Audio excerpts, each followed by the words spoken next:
Martin tram chol chu chaw ti hriat takin anin lampan chuan footpath ah chuan akal chut chuta alu te chu hai ti in kal chu harati hle mai chuti lai chuan ama tok zong local me chano pang lucy chuanin Martin chu aron pan vata kapu nai nei ni mo ngatinge van chau mel em ve engatinge a ti in azota Martin chuanin boitei fel hle mai ka tram cholo lo mole karila tram nu tuka e tu chuna kalokeng bok si lawa ka tram chola ni hi ti in thatak chuan apum dom chung chuan an hrila lucy chuanin animo tifin ka pai sin anuin min pai te rolom ero o atia Martin chuan angai lawe hei in ka thleng trep tolom I fel lu tuke kalome o ti in kalmai chu antuma ma se lucy chuan apu tifin hi ka e don hlinem ero o ti in e tur chuan an tilia Martin po chu chulai bula ban chu an dom wanga an nuwa chuan a chaw to lu tuk chu chulai a chuanin a thu ta topa lucy po chu thu ve ngalin a tifin a lai chu phorin apu kha ero ka ti tak takania ka ui mi lawania an tia Martin chuanin angai lu ka ti chu boite in ka thleng trep to ti hian helai hianin reilo te ka cholanga kanin chu ka thleng mai don lom ti khan nang man e teuro an tia lucy chuan ma se apu anu chuan ril tram te chu e tur pek tur ati lom an tia Martin chuanin inu thu sei chu adik chiani inu chu nu fel takani chu nang chu nula fel takilani don ani hi an tia lucy chuanin ma se apu nangini e du si lo te chuan enge so tang kein hei phal takin ka pe che anu chuan ril tram te ṭanpui ngai te mir thei te chu ṭanpui zel tur ati lom chu wang chuan tuna po hei e tan ka pe che ni hi sikula kan kala ke ni chu kan bang ma ke chu ina ka ho to don alom an tia Martin chuanin mei cheno pang fel tak chu ini hrim boite ka chungai thatna hi ke hian ka hreng to don ani I fel hle mai ti in chu mei cheno pang lucy chu an fak le lucy chu ron tong chuak le im ani chuan fel min ti chuanin ka tifin hi e nge chu angai ni hi an tia abula chuanin an thu le te a Martin po chuan chu mei cheno pang chu a fel chu ati hle mai lucy chuan a tifin chu an honga Martin po chuan tifin chu ngoi reng chuan lo en ve rengot an huwa chuan mei cheno pang lucy chu an en le thul chu tiang khopar no pang fel le ril ru tha chuanin a ril ru a thin lung chu a ne hle a an huwa chuan lucy tifin chu han la in an ena an nui vara ma se pum chu na ti wangin an dom le wangwanga chu ti la chuan lucy chuan apui puman na tela ni mo alo tia Martin chuan nawak lawe boite ka I chak to lu tuka kan dom kual velani hi an tia chuti lai chuan lucy nu Abigail chuanin ani tina a tho thin ang bokin bazara chuanin thlai le thei te chu a zuara chuti lai chuanin alampanin a pasal Louis le Abiel nu Martinez chu an ron kala Louis chuan Abigail thuam hno chu han the tlatopin Abigail tu na tang chuan kanupui ini to lawang kan ena hian I ron hong to turani lo hei I thuam hno ka rong keng ani hi an tia Abigail chuan anga ina hrelo hle mai an huwa chuan I Louis min fiam ani mo I ti der te ro ka oi theilo ani an tia Louis chuanin enge ka ti derang hei I thuam hno po ko ron keng vekalom tu dai thil mu le I thil hriat hi a tak thil thleng dik tak ani an tia Abigail chuanin Louis heng thil hi engting ngei ti thei nang nei hian fanu kan deya kan fanu chu farha I siam mai dona sim kan fanu bula chuan engting nge ka soita kang he thili ti wang hian ka thini van ti thong ve ka be sei lo lam te ani ti in an hril le an huwa chuan Martinez chu ron in rol ve in Louis chu an fop zewa chu ta ron tong chuakim emaw Abigail tuna chung ka pasal chu Louis hi ni to ni nang ne nanin kara chuan engma om to lo in thi na son ke ka lo khosa ve to don ani chu he ni lo thlen hun tur hi ke chuan ka lo ngak hlel viau to sin so in ai rong kalai rom boi ngai lo turin hei I thuam hno po ke hian ka lo pek fel vek to lom ti in a thuam hno te chu an kok vela Abigail chuanin Louis he nu hi inu pui tan chuan ni la lut nga lamo avan mak ngai ve enge ril ru om hi ti in Louis chu an zot le Louis le Martinez chu an han in en wanga chumin hu chuan Louis chuan o ani hi nu pui tan kala lut ani ani hian nang ang hla mai hi a thok ve lawa kan office a thok nula ni hi nula fel takania ka hria chian takania wangin nang ai nupui tan chuan ka thlang to zo ka ni chu I hre thiam mo an tia Abigail chuanin thinrem ti hria takhianin zak thei lo du lutuk an tia Louis chu ron tong chuak le in nge kan za thei lo na nupui tan ka du to lo chia ani hi nupui tan ka nia ni maya mi ti lo dan po ni mi chu ti nga zak thei lo te min han ti kwal vel ka tan eng mai ni to lo ka chunga hian thu nei na pakhat mai nei to lo kalbo ngal vatte an tia Abigail chuanin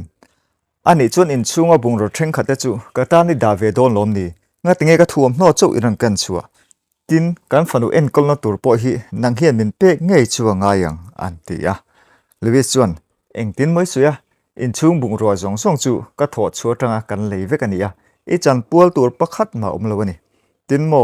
kan fanu hi I en kol du ni chuanin I chaw mangan mai lom nge ka ron chom na tur om nang man chom mai ro an tia chumi nu chuan an kal san ta deya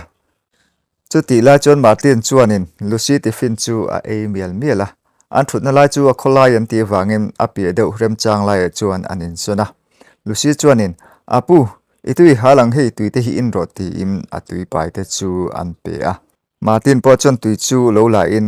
boite ka hming chu Martin ania inu hming min hril vela tin I hming po min la hril mi lo ania tin inu chuan enge tho thin hui lai vel angei nom shrim shrima ti in Lucy ne na chuanin an zota chutia zo nu chuan tui chu an in khal khala Lucy po chuan a hming le anu hming te an om na veng te chu an hrila anu chuan bazara thlai le theite zuwa thina apa chu office a kal thin ma semo apa le anu chu anin be kha lutuk anu chuan ke chu min duat ma se apa chun ke chu min duat velo ti hian ka ho huna po ke chu ina chuan holovin anu bula ka kaldona anu chuanin boite le ho to ni mo min ti le shrim shrimang an ti a Martin chuan a ti botol chu le ya chuan an da te a ani chuan boite ipa chuan a duat ngai mi lo chumo enge chan ni hriem ti in an zot le a Lucy chuanin ai a chan engma ka hrelo ani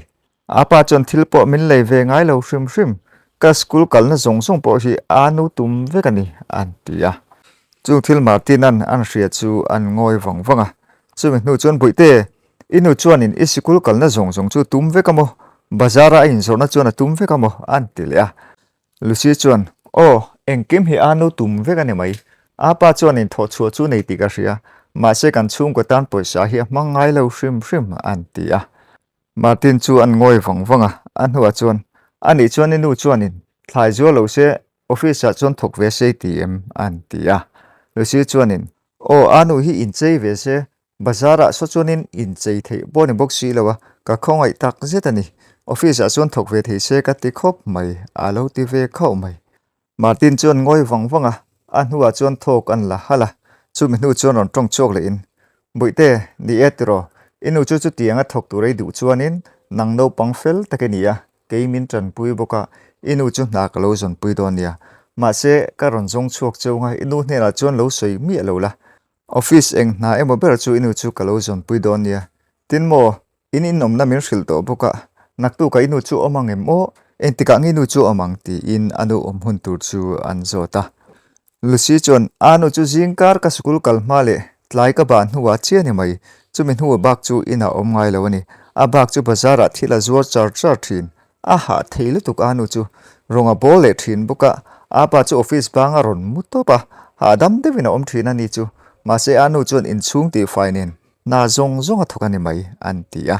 Martin chuan ani tak chu boite inu anga nu fel chu ni tum don ni o remchang masabera in ina chuan karong kaldonia inu chu karon nge yang an ti a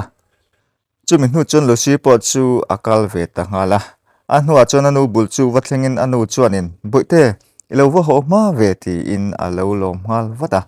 Lucy po chuan nia ke po karin ain kan bang ma chonu lampang zong kan period kan off fekani chuan mo nu ka ho konga ṭanpui ngai karon ṭanpui sin an ti a boite van fel ve ti in anu chuanin alo fak ve luama anu chu tong chun som halim boite ma se tu na chuan in ho no tur kan nei hri lo ni helai heni om hadam phota ngai ania ipa lo kal ka thuam no zong zong ran la chuka ipa chuan nu pui ta min du lo ani ma se mo boite lungai reng reng su inu ibula ka om tlat dona kan panhin kan tat dona lom an tia lusi chuan apa chuan a thin chemo an tia boite ni e ipa chuan ni min du to lo ani nupui dang nei adua lungai su ka ti cho boite ibula ka tlat dona kan nu fa hian kan tlat dona lom emaw helai hianin zanin chu kan riak photanga ni danga tum danga in dang lo tur kan zong don nia an tia lusi chuanin apa chuan ina huwa phal to lo mo atilia anu chuan chan ngai ne chu a hre to lo hle mai boite o ipa nen chuan kan in then to chu wang chuanin ina chuan kan ho thei to lo ani an tia lusi chuanin apa chu awan sual enga tinge le a hau che mi in hawa mi an tilia anu chuanin in hauna kan nei om reng ka hre lo boite min du to lo ani top mai ni pa chuanin ke ni nu fa hi enga tan ma min ti to lo ani hi ma se mo boite heng zong zong hi thian te hena te in zir ti tu ten hena te engma soi su o ti in afanu chu an frila si po chon o anu engma ka soi lawang I thu ko oi tatang an tia anu po chon afanu sam chu han chul heu pa chuan ka fanu hi chi va han fel tak em ka thu hi oi thina voina po ṭanpui ngai te ṭanpui thina ka tiang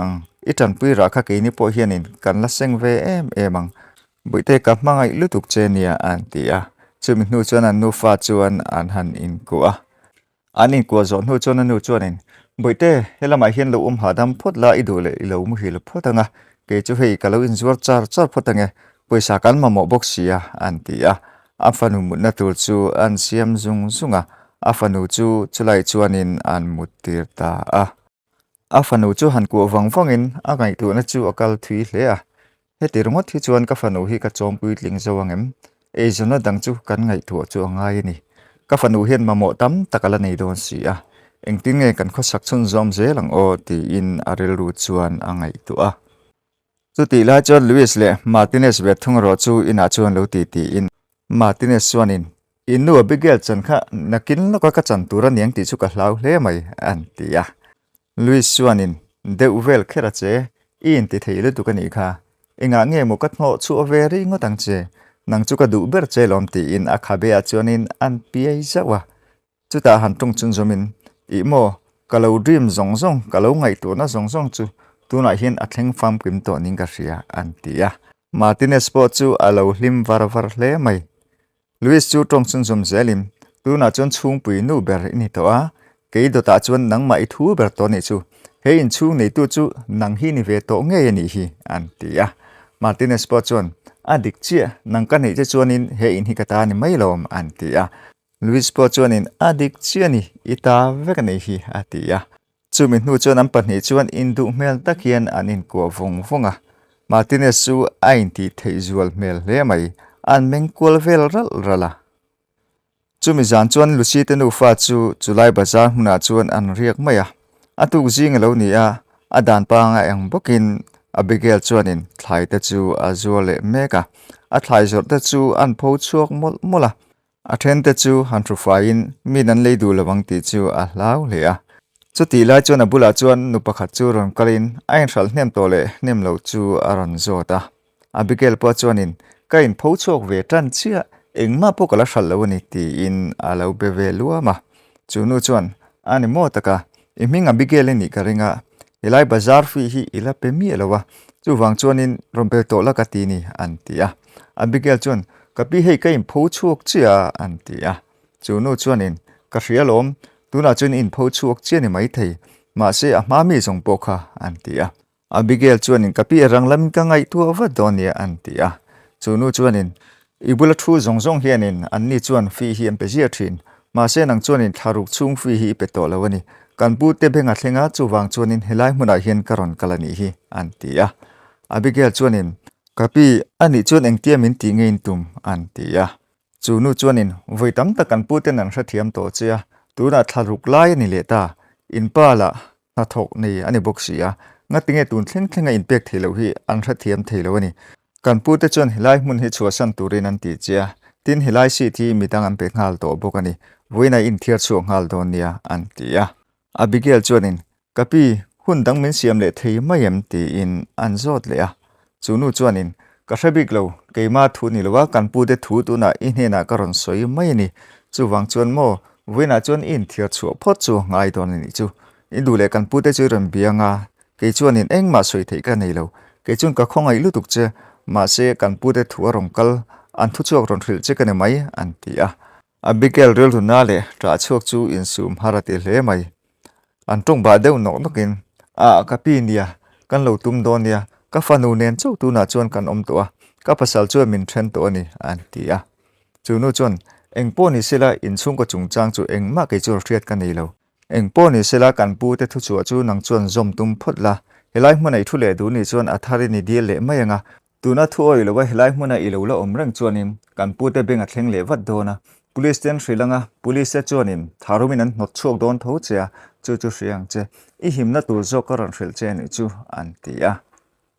chu mi hrel zo chuan in chu nu chuan ani chung ka kal phot mai ange tlai a chuan lovin thia chu kang chu o an tia chu mi nu chuan in akal ta nga la chu nu kal nu chuan Abigail chu ngoi rangin chulai adin na ngai a chuan ading reng rengota chu tianga ai zonna an chut cha sak le boxi chuan in engtin nge fanu chu en kolang ti chu angai tu thui le mai engtin nge ke hi ka omta kang le ka fanu heti hi ni boxi ka chaw mangai boxi lalpa min puyang che in le lo kan nei to boxi lo khuya nge ka fanu nen chon kan khos sakanga enge kan eanga enge kan in ta kang lalpa khongai takin ke ni nu fa hi min puyang che an tia Martin chu Lucy achunga fel em awang chuan Lucy chu zon chu le nge chu thai na ria Lucy nanin omna asoi chu azong me ka anin kot nia heta chon motor chu ti dingin motor tang chuanin a chuk ve chia motor tanga chuk nu chuanin abul vel te chu an enkol thuk thuka chumi nu chuan ipte chu hanjenin ipte tang chuanin address achin chia chu an en le a chulai mun chu Lucy in anin omna soi chu ninge chu na ria get chu hankik datin in omem ti in an awa an nuwa chuanin get atang chuan Luis le Martinez chu aron chuka Martinez chuanin kapu engei duwa ti in an lo bia Martin chuan hilahi me cheno pang Lucy te na ni em anu ming chu Abigail nin ka ria ani min hril dan chuan hilai mun nge hi ni in ka rian in chu an tia chu thu an ria chuan Martinez le Luis chu an in en he ho a chu min nu chuanin Luis chu ron tong chuakin kapu ama chuan ani thina ma se tu na chuan an om to lowani enga tinge hilai mun ei ron kalding on da chan le an tia Martin chuanin kha me cheno pang nen khan nimina kan ti luama anu na tho vel te min hril boka an inom na ka zo khan hilai hi ti mai sia chu wang chon hilai mun a heng ka rong kalani ti in an hne na chuan an suya Martinez su alo men na samai hilai hi kan ina ti mo ani chuanin an tia Martin chuan o ti e ni men mai ne kan in hu kha hilai nge hi nia a address a soi chu ma se ke hian kalo chin sia sual te pon mai theini ka ti boi chu wa khongai takin min ngai da mang chu ti in an hne na chuan thupa an choya Luis chu ron tong chuakin thinpa ira sual kher lawang hilai a chuan an om ngei thina lom ani kha ka fanu thina nia anu nen hilai hmuna tang hian min chu sanani an tia chu thu Martinan an ria chuanin an ngoi wangwanga makpo ti hle mai ani chuanin ani chuan an chu san chu mo an ti le Martinez chu ron tong chuakin Luis hian chu sanani nufa khan an nei du to lawani an tia Martin chun ngoi deuh wangwanga an nufa ani an chu san chu aring thei haulo an huwa chuan ron tong chuakin ani chuanin an kalna om ang min hril theim ani chu mu ka du riawani ti in an zot le Martin chuanin ka hrelo reng ani kha khongeng kal ka hrelo ni he ina tang hian min chu san rengota ka nei pe to lo chen tia chu wang chuan min du to lo tu te chu ti in ke pon an kalna chu ka ngai to chun zom lem lawani an tia Martin chuanin ani chuani fanu pokha ingai sak chun zom mi lawani mo an tia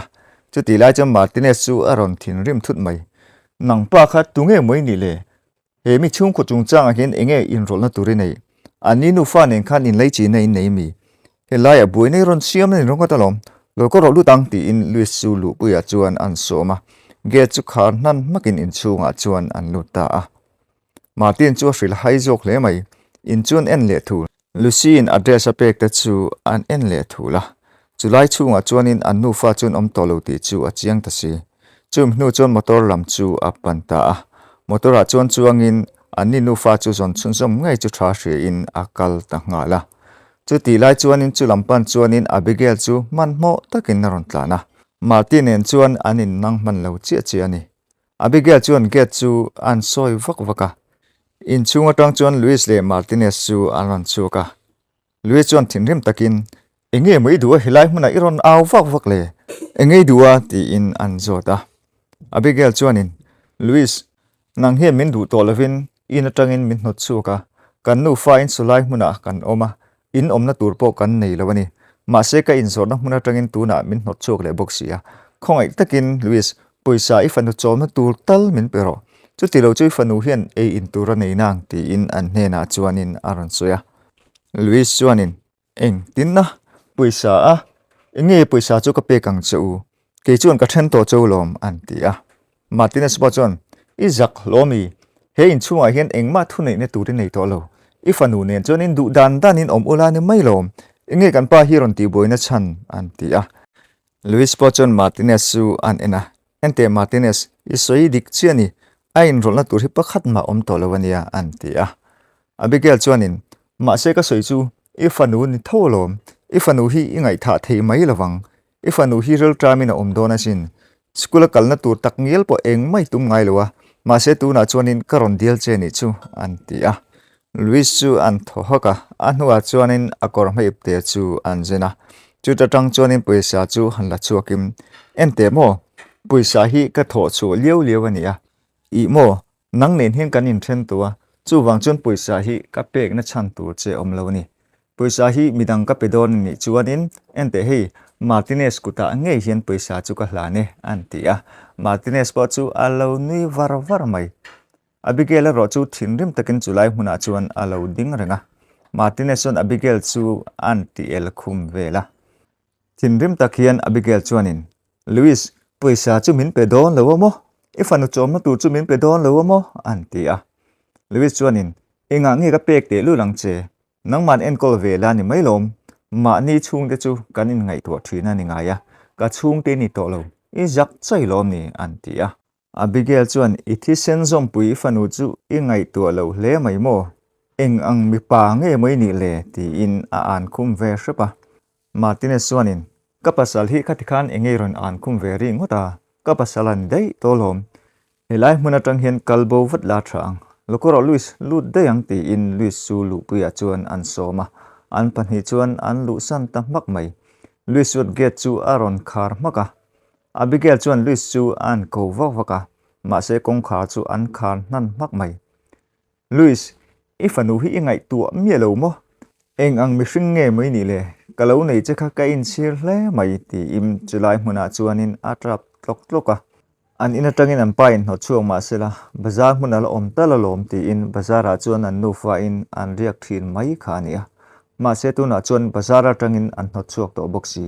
Abigail ril ru chu a ha tak zet ani engtin ngen malam hun chu an manang ti reng chu angai to thiam phak lawa ril ru na takin chulai hmuna chuan a in dom kun renga zana lo ni a zing lo ni chuanin Abigail tu nu fa chu kholaya chuan anin kai naka Lucy chuan anu hmena chuan nu khoilaya ber chuan mo kang kaldon sikul chu ka kal to don lo mo ti in an zota anu chuanin boite ni etuna chuan sikul kal thei hri lawani ma se kan damanga kanin tu kanga sikul chu kal le thei emang college te kalanga nakina chuanin na thatak te thokanga ke hi mina chom le donani antia afanu po chuan ni anu sikul chu kal le cha khop mai ma se poisa kan nei boxi lawa kal roi ti huna chu ka kal toang antia anu chuanin afanu chu an din puya ka fanu hi chu ifel mange o ka thu hi chu I oi thina ni boite ni nakina school chu e kal le thei emang kanin tuak trang don alom antia afanu pa chon ni anu ka mangai lutuk che I thu ko oi zelang antia anu pa chon ka fanu ka thu chu I oi thina lom ke pon ka mangai lutuk che nia tuna chon kal le phot mayang o antia afanu pa chon ole anu antia afanu chala chuan fop zawin chulai tang chuan an kal le ta a Abigail ngai to na chuan chulai an khua chu chua san phot chu thra ti a an eizun na beram bazara thu thei to boxi lo chu mai baka apasal Louis chuan in nupui lo nei to boxi chu wang chuan in chulai om reng chu nuam mati lowa an khua chuasana eizona dangzon chu aril rukta ani chuti la chuan Martin office culture po motor tang chuan achuka chung lai vela chuan Lucy chu ommial takin ti in a hoi kual vel ruaya arin ang tak takin a hmalama chuan Lucy tin ufa chu a mutatlat mai man motakin an lampan chuanin akal tawata Lucy po chuanin Martin po chu alo la hria Martin mu vele chuan apu Martin amo inge hilai hmuna hian ti dona keini chu anu nen kanjin bo dei dona sin antia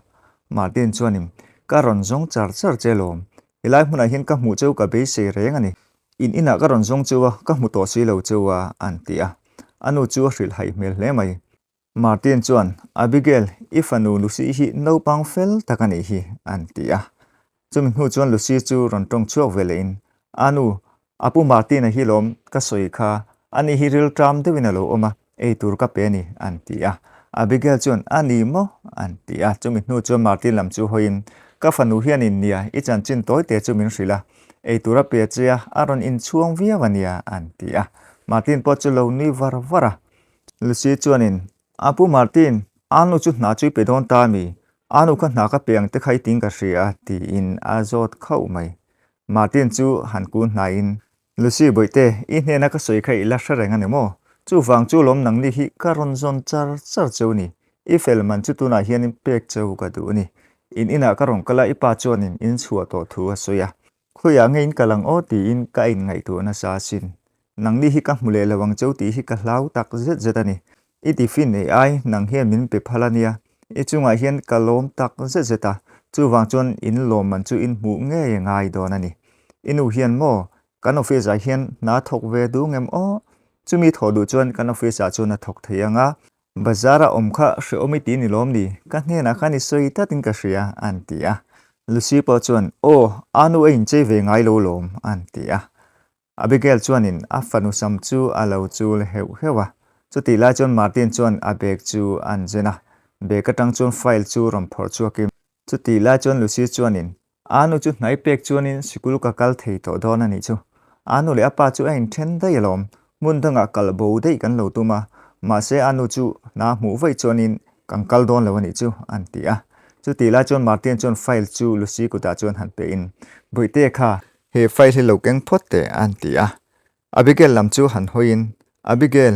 ifanu ka chunga thana ra chu tuna hian in seng don ta ni hi ente mo Abigail idu ang nge chuan inu chu kan office thok turin ka ziak lut vek to a ming kha min hril vek to turo kan office mi te po ka hril vek to ania kan office a chuan inu chu a tho du le du lo ani mai antia chu thu Abigail in a hria chu ma ka ti zok le a iti tak tak mo nge om ziani antia Martin chuanin ka ti tak takani ifanu hi ka chunga tha a rethei te chunga ifanu hi thaturim nang hian isir tir thina ifanu in chung zong zong chumin hril vekani ka chunga po tha chuin khati khop khan ni chu min ṭanpui ania chu wang chuan mo Abigail ka hne na kan office a chuan ni ron thok ve du angem antia Abigail chun tak tak mo alo tia Martin chuan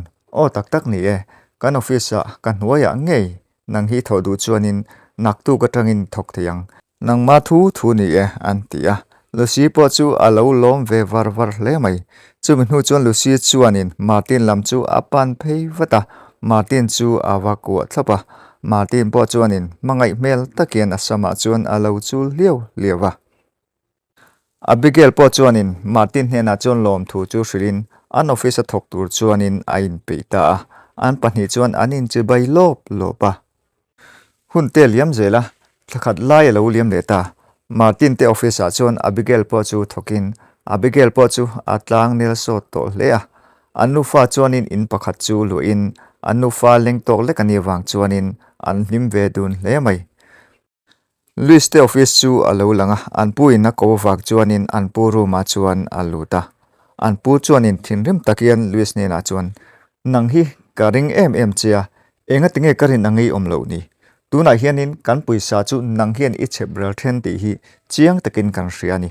ka hne na hian engma zep suang che engza chenge helai hmuna tang hian I chebral ti min hrilo antia an man chian ema wang chuanin Luis chu an zep du bik lawa kapu engza chenge ka hrelo ni min ngai dam hram mai teu antia an pu chuanin tuna ngai dami di lamo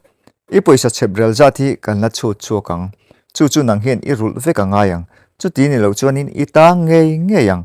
midang ho nen kan soi ho vek towa tuna I poisa chebrel za che hi kan la chut me kani chu ti ni lo chuan mo kan soi chu hrim I tang hrim don ani an ti a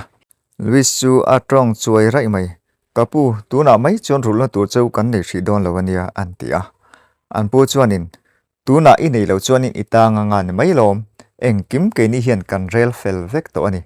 nang ni hian ruk na chain ria chuan ke ni chuanin tan tir na chang chu kan hre emang he company a hianin rei taka thok ve to a kan pu te pon min ring heng chung chang a phe chuanin min ring le zwalani tuna hian nang ni ti ching pen ani a ka zak hle mai ke po nang kala chei ka I chir hle ani an ti a Luis chuanin kapu chance hete reilote min siam shram ro chuti chuanin ka ron rul thei emang kanin kan hral mai don nia an ti a an pu chuanin ni eng po ni sela I poisa I cheprel za zong kan chuak vekanga chu kan la ron thri leng che ina po file eng kim ina po khan ron mulom ni office te po hi iron kalngam zo kania chu wang chu nia helai hmuna ka ko san ngal wachani khale kha ka human la chuanin he office a hin iron kalngam hi ka ring lo hrim ani chu wang chun he office chu san rang ro khang poisa ti ching pen zong rul nan khan thakhat che nei ni chu vat ro ti in chuak tur chuan an pu chuan an ti a chumin hnu chuanin Luis chu a chuak ta nga la Abigail ve thung chu ado kana chuanin engam khoi chuan alo boi hle a chuti la chuan Martin chu aro ma chuan on lutin a hnunga chuan pangpar hi arong keng tra ta even boy om ve Abigail ti in aron bi a Abigail po chu a thunna tang chuanin an tho wata he boy love enge ron ti don kapu min ma mo nei mi ti in an zot ngala Martin chu an ni varvara ma mo na mo ni he office a hian kan ma mo chia iron kalatang hianin na tam tak ke chuanin ka mu bel pha ani ka hadam pha khop mai chumi shil tur chuan le ente hei pangpar hi mu em he pangpar hi ita turani an ti a Abigail chuan tak mo alo ti a Martin chuanin o tak ni he pangpar hi itan liu lewa kalai ani a chan chumo kan company hi nang ma wang hian mal somna kan dong ni bering ka ria he pangpar hi karon le sak che ti hi an ti a Abigail chuanin ma se kapu amana to omro pui si ka phu lawania midagin an phu zo kang an ti a Martin chuanin a phu ber tu chu nang ma hi ni ka ngai tu na ka seng nem to lutuk ita ngei turani an ti a Abigail po chuan pangpar chu lom tak chuan an la a pangpar in pek zon hu chuanin Martin chuan pangpar hi tu ma kala pengai lawa ka pek ma sak ber chu nang ma hi ni mai chuan mo Abigail tura hian thil zo du che kania ma se tuna min chan chu har mai thei chumi zo tu chon karong kal pa bokani an ti a Abigail po chuanin ni varvarin enge min zo du chu min zo ta che ke hian chan thei che kani chuanin ka chang hre hau lo che nia an ti a ni varvar hian Martin po chuan ni tuna hian nang chuan ni min chang hre mai theia ente Abigail ti in Abigail chu an pan nai le te a Abigail tuna hian ke hi i hriat angin tlangwal kani a nang po pasal nei lawini ti in Abigail kut chu an vuan le a Abigail po chu lo lai hle mai Martin chuanin ka sei om zia chu hrathiam em Abigail nang hian fa po nei to mala ke hian ke ei lo che nia ma se I thin lunga ka om dan hi kala hrelowa chu ka hredu ni an ti a Abigail chun pu chu tiang chu ni thei don em ni an ti a Martin chuanin ka sei chu ka soi ni mai ma se tu na chon thil soi thui na huna om lawa in ngai tu na hun ka peng che chumi huna chon min chan ngei ka be se ania nak tu ka kanim hule thengem an ti a Abigail po chon o pu nang ni ti te chon enge kanim hu thei lawang ni I zona chu zanina kalawin ngai tu ave phodonia an ti a Abigail chu alai hle mai chumi hnu chon Martin chu a chuak ta nga la Luis po chu lungai takin in lam chu apan naknaka ina lu vele chon akor chu phel sokin a faile akor chu thutlenga chuanin a the hlom topa chuti la chon Martinez chuak tu nen chuanin an in tok chia Luis chuan Martinez enge omzia khungei jin don ti in anupui Martinez chu an zota Martinez chuan ka chuak don ani mai ni kom pe to lo an ti a Luis chuanin eng tin ai ti a nge khoi nge chu don an ti a Martinez chuanin he ina hian ka om to don lo ka then che ni chu a ti a Louis chuan engtin na an ti le a Martinez chuanin ibenga ngonga mi ka then che ni chu ente hei ka then lo na chan tur che ka hrelo reng reng eng ma po tho chu nei to lo an ti a an bana le kha le poisa alo cheprel zong zong ta chu an ko mu a eng kim chu tuna hian a chiang ta nang hian tho chu i nei to don lova min chom thei to don lo min chom thei lo tu hne na chun ko om reng pe tek lo mai ka chuak don ani chu he tiang ni ti chu thrila ka nei hau lawang che tuna chun mo ka mual pho tel ve du lawani an ti a Luis chuan le kha chu an en wang wanga ente Martinez hriat thiam tum ta che heng zong zong hi inom sak du wanga ka ti ve ka ni hi I hriat thiam lo mi nga tinge hemin huwa min kal san le sianga kalung ngai na nangin min hnem don mo ka ti line nang chuan ti hian min chu sani to mania heng poisa zong zong hi ka rul le ve ka ngai don ani chu ti ni lo chuan zela ka tang don kanin hi ka hral mai ngai ani ani lo pon mo engtin nge ti dan tu ruam han na nang ma hian min siam pui ngai alom an ti a Martinez chuan engtin a ruam man na a engtin nge heng thlik nang hi ka tor pui pe te lo lang che nang ma ti ania ka in ro ve reng reng hle nem an ti a Luis chuan Martinez hemi chung changa hian in rol ka ti reng reng lo ma sei pasal hi min pui ngai ania ka lung ngai tak zet zet ani nang hian kong min zon pui don lom ni an ti a Martinez chuan alu chu an thing nar nara chumin hnuwa chuan akut chu han thin khum lein a teu lo mai enge hilai hmuna hian ka buai ve na tur pakhat ma om lo ni ka chuak don ti pa in chua chu an tuma Luis chuan lo dangin ngoilok te Martinez nang ma wanga ti ka ni ti hi iselom ni ka hmangai lutuk wang chain inom sak ka duwa chu wang chuanin heng puisa hi ka chibrelani heng hi ihra thiam lo mo enga tinge tuna min chua sani tum le si an ti a chumi sei zo ve le chuan Martinez su za thei ang ber hian an nui luya nang hi mo mi a tak chui lo ni ni e puisa chu ka du te reng mai tuna chun mo puisa nei to lova ka chua san don che ti na ni chu puisa nei lo thu po hre lo in office a te va kalitum ve rania khoite ti in kong khar lam chu apan ta de ya Luis chuanin han ko vak vak ma seda atum chu atum tlang ta tho pona chuanin a chua san maka chutia chu don lai tak chuanin Luis chuan han ji ma sela kong khar chu pol lama chuanin a kal ta mak mai ati ngai na hrelo chu Luis chuan alu chu atuai tuai ta ringota poisa chu tiang a I ruk rul na tura nei boxi lo in mun hral rimot po chu om na tura nei don boxi lo enge ti berang ti chu a hrathiam ta lo hle a poisa chu rul lo chuanin zela tang dom boxi a rul na tur poisa nei boxi lo an huwa chuan in ngai to wang wangin anu pui hlui Abigail chu a hrat chuak zuka Abigail khongai na vadil chu atum ta a an huwa chuan in tang chuan chuakin Abigail te in lam chu apan ta a Abigail po chu chuatumin an get chu alo khar chi a Luis chu ron tan loklokin Abigail lo jing lokte ti in Abigail chuanin makti takin Luis chu alo en ho a chumin hu chuan enge ni ka man monia chulo ko ngai an ti a Luis chuan Abigail imi khongai ka ngai ani khongai takin poisa min puk ti ro kan office poisa chu ke hian kalo mang then nola chu kan pu ten an lo hrele boxi tuna hian ka rul lo chuanin ke hi zela ka ta ngei ngei dona chu wang chuan I khongai na karon nge na ni I chunga thil kalo ti wang khanin min ngai dam bukla ke hi min khongai sham ro zela tan chu ka hre mani inhe na hin karon kalawang wangani ti in anhe na chuan an soya Abigail chuanin ani mo tuna khongai iron di le si mo an ti a Luis chuan Abigail khongai takin an ti le a Abigail chuan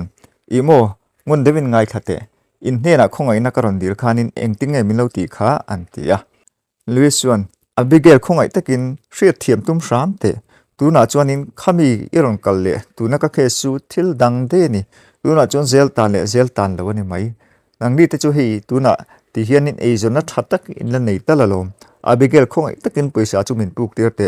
dolan noi khat chuani ti in Abigail chuta chuan an vuana Abigail chuanin tuna khongai iron dil le amo khongai karon dil lai che khanin poisa khamin ko muaturo ma se ani Martinez kha ipe ni lom ni Martinez khana ṭanpui don lo che mi ṭanpui dir ta che alo te ve fak mai Luis chuan ani Martinez khan min chua san dai to ni an ti a Abigail chuan keipon ka chua san dai to che lom min ho chuak dai lom min du lawa min not chu kan ilom ni an ti a chumi hnu chuanin a bag chu an honga Louis chuan poisa pe dona moti in alo lom man hle mai a bag hong lai chu ngun takhian alo ena ma se poisa ozong chu ram phorlo motor chabi chu phorin motor chu remote mang chuanin awa hong daya chumi hnu chuan ka kaldon min tu boy to reng reng su ti in a kal sam ta daya Louis chuanin chuin Abigail hantima sela Abigail chu a hoile du haulo motor chunga chun lutin atlan san maka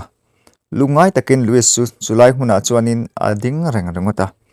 engma ti turber po chu a hrathiam to lo atan chon zel tan mai chu mabakani ti chu a chiang ta hle mai a hun kal to te chu han ngai tu in a in chir hle a Abigail chu atana thaberani ti chu a hre chuak no le a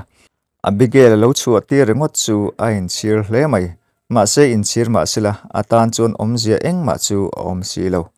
Martinez ka alo thlang ve rengota ani khan poisa sum rengot adu ti chu a hre chuak war wara Abigail kalta pokha an in tiam lo kang ngai chon Martin nen chuanin thingpui dor pakhata chuanin an thuduna Martin chuanin ilo kal tak tak karing lawa an tia Abigail chuanin kalau kalang ka ti kha ke chu dot ka soi ngai lo rim rim ka tiang ka ti chu ka ti sia thina lom an tia Martin chuan ani chuan Abigail hun kan nei tam vak si lawa ka zona chakha min chang theyang em ke hi i hriat angin tlangwal ka ni ka ti kha tin ka thin lungai om dan chu soi chu thiam har ka ti ni tunai hianin ke chuan nupui tan ka du chia fa po nei to mala ke chuan ka iai mi lo chenia ti in thla hrun mel takin an hrila Abigail chuanin iti tak tak mo an tilea Martin chuan ka ti tak tak ka ti kha ka thin lung chunga hi ni om dan hi ka soi fiat thiam lo ani an tia Abigail po chuanin ani chuanin ka fanu hi fanu ang tak takai en thei don chuan ka pomang che an tia chumin hu chuan Martin chu an ngoi wang wanga Abigail chu an en le thul an huwa chuan a thutna tang chuanin muang changin an thowa Abigail lam chu awa pan pheita Abigail nen chuan an kut chu hanin khoi du nim Martin chuanin Abigail i fanu lusi hi ka fanu angin ka ngai thei lawang mo emaw ka hrilang che ka fanu ang tak takin ka ngai thei hrim hrimang chiang takin chu chu ka soi ngamani ma se mo ka soi to khei hriam min du zong po kalo ni lo mai thei chu chu engma kan hena hian soi hre suang che in pu ka ni wangin soi hre mi suang che an tia Abigail chuanin engma soi hre ka nei hle nem ka du dan chu hne na ka soi to kha an tia Martin chu an ngoi wangwanga ani chuanin Abigail ngun takin lo ngai thate ke hian no pui nei vat ka duwa chu wang chuanin thlalia hianin nang hin nei mai che ka du ni chu chu ipom thei tak tak angem pasala tan chu min du tak takem an tilia Abigail chun ngun takin Martin chu an ena chu min hnu chuanin pasala tan ka du che Martin ka hmangai che an tia Martin po chun Abigail ke po hen ka hmangai tak zet zet che ni an tia Abigail chun chulai hmuna thil ton chu a oi theilo hial zoka a tak tak ani ring lovin a hnuwa chun Martin ate chu an khoi le vela ma se a thil ton chu a tak ngei ani si a hnuwa chun han nui varvarin Martin a tak takini e ka hmangai che an tilea Martin po chuanin tak tak ni e engei soi omzia chu an tilea an hoi deuh huwa Abigail chuanin ka ton hi tak tak ani lo ka hlawa ka momang mo ka tia an tia chumin hnu chuan Martin chuanin Abigail chala chuanin an fop wanga an chale an chalte chu an han in sik tir vela ole khati jong kha tun tuma video kan siam theite lo ni le ta reng mai clear tu ngai thla tu te in zawa in hun man nuam le vek ule